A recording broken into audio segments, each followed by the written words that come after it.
Baik, ketemu lagi di podcastnya UII Peduli, Universitas Islam Indonesia, SPMKB.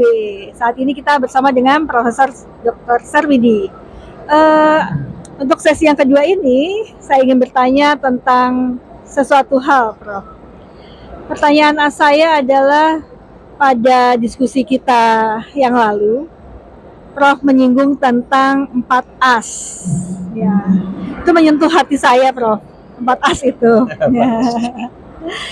Mungkin bisa ditularkan, Prof, kepada followers kita, kepada teman-teman kita tentang konsep 4 as itu. Monggo, Prof. Siap. Oke, jadi terima kasih Mbak Dwi. Ini Pak Dr. Dwi ini adalah teman saya jadi di SPMKB, dia bosnya, saya anggota ya.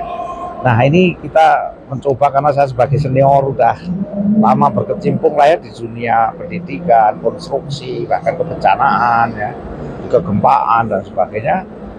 Terus turun ke masyarakat juga, selain kita harus memutar dulu 5 benua ya, 4 benua yang efektif, saya 1 benua Afrika yang belum ya, hanya lewat saja. Nah itu dan ke masyarakat kita harus terjun pada saat ada bencana, ada apa itu ya, kita terjun ke sana biar tahu apa toh sebetulnya yang dibutuhkan. Nah terus dalam hal ini maka kita akan melihat semua kerja kita itu bisa berproduk ya, entah positif entah negatif lah. Kita berfokus pada yang positif ya. Yang positif itu bagaimana cara kita bekerja itu sebaik-baiknya. Apa yang disebut sebaik-baiknya? Sebaik-baiknya adalah melalui proses kerja 4 as. 4 as itu apa? Ada 1 kerja keras ya. Karena waktu kita itu akan habis dalam waktu cepat. Orang hidup kan sebentar dibandingkan dengan umur miliaran tahun atau jutaan tahun geologi atau alam semesta ya. Sehingga kita harus mengisinya dengan hal-hal yang positif supaya tidak menyesal. Nah, jadi kerja keras itu adalah mengisi waktu-waktu kita sehat atau luang kita untuk sesuatu yang bermanfaat. Kerja keras. Keras ya. Oke, nomor 1 keras. Yang kedua adalah kerja. Yang kedua adalah kerja cerdas. Yang pertama kerja keras, yang kedua kerja tegas. Oke, baik. Apa itu, Prof? Yang kedua itu kerja cerdas. Jadi kerja cerdas itu kalau kita keras saja, maka kita akan tumpul lama-lama dan capek. Hasilnya juga akan turun produksinya, sehingga kita harus menggunakan cara kerja cerdas. Apa cerdas itu?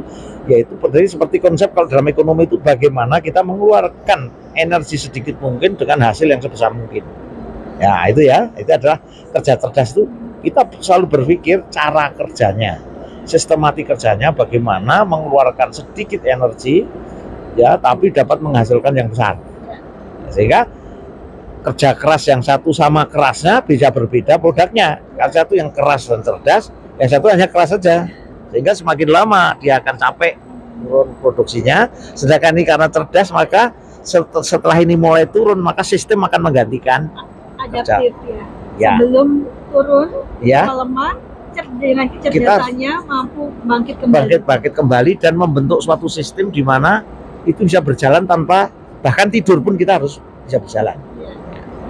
Ya, yang ketiga? Yang ketiga ada kerja waras, kerja keras, kerja cerdas. Yang ketiga kerja waras.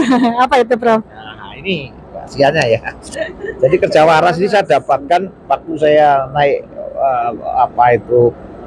naik pesawat itu kerja tempuh dengan senior orang teknik sipil juga lulusan UGM ya. Saya dari UII, dia dari UGM mengatakan bahwa waras itu penting. Mengapa? Karena kalau tidak, maka emosional kita yang akan menguasai, mendominasi. Bukan logika kita, bukan intuisi kita, tapi emosi. Nah, emosi itu sangat tidak stabil ya. Emosi yang tidak bagus sekali adalah emosi arogansi. Kita seolah pintar sendiri, benar sendiri ya. Pokoknya bagus sendirilah gitu ya. Nah, itu arogansi, jadi egoisme, akhirnya nggak mengaku orang lain dan sebagainya, itu sangat tidak waras. Artinya karena orang lain juga akan tidak suka dengan cara itu. Dia akan menerapkan sesuatu yang tidak disukai orang. Itu jelas sesuatu yang tidak waras ya. Nah, terus seperti itu juga memberi ya. Mengapa orang kok diajarkan memberi bukan minta? Secara orang waras itu kan kalau diberi itu lebih senang daripada diminta. Nah, bagaimana kita memberi dulu, nanti akan dalam bentuk lain Tuhan akan memberikan gantinya, baik dengan cara yang lain, dengan makhluknya, dengan sistemnya yang ada.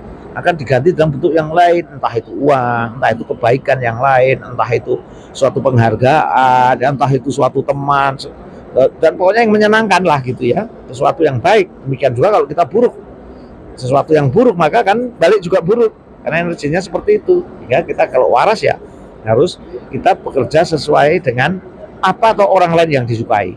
Nah, kita menahan diri, kita bisa mengurangi kesenangan kita, arogansi kita atau apapun, tapi bagaimana bisa menyenangkan orang lain, bisa membantu orang lain, bisa bermanfaat orang lain, sehingga kebahagiaan kita adalah positif. Kebahagiaan apabila orang lain jadi bahagia, kan begitu.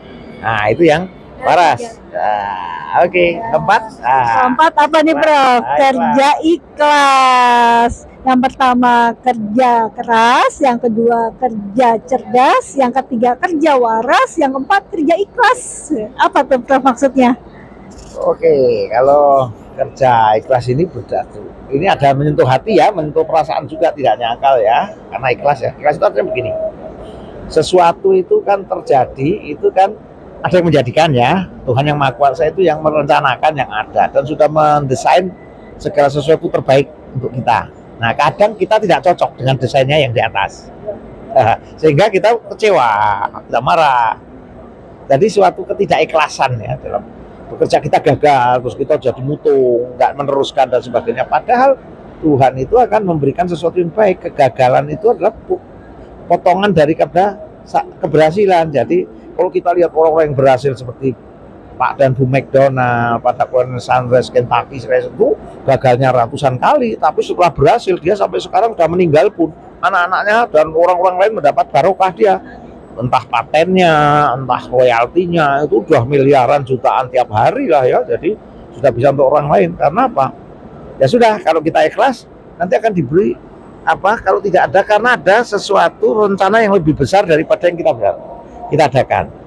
Ada yang lebih kuat daripada kita. Jadi kita mengakui bahwa kita itu hanya bisa merencanakan, bisa berbuat sebaik-baiknya, berbuat proses yang baik, tapi hasil itu tidak ditentukan oleh kita. Bisa jadi berbeda karena akan dihasilkan sesuatu yang terbaik yang mungkin tidak kita sukai. Tapi itu yang terbaik untuk kita. Begitu, Pak. Jadi tetap bagaimanapun harus ikhlas, harus menerima. Wajar kalau kita kecewa, tapi tidak boleh terus-menerus kecewa kalau Tuhan itu menentukan lain daripada yang kita inginkan. Ya. Jadi memang Allah sendiri sudah berfirman kepada kita ya, Prof ya. Dengan ikhlas pastinya kita akan bersyukur ya. Firman Allah adalah apabila kamu bersyukur maka akan kutambahkan nikmatmu. Ya, saya rasa itu sebagai bekal kita menjalani kehidupan, Bapak Ibu, saudara-saudara.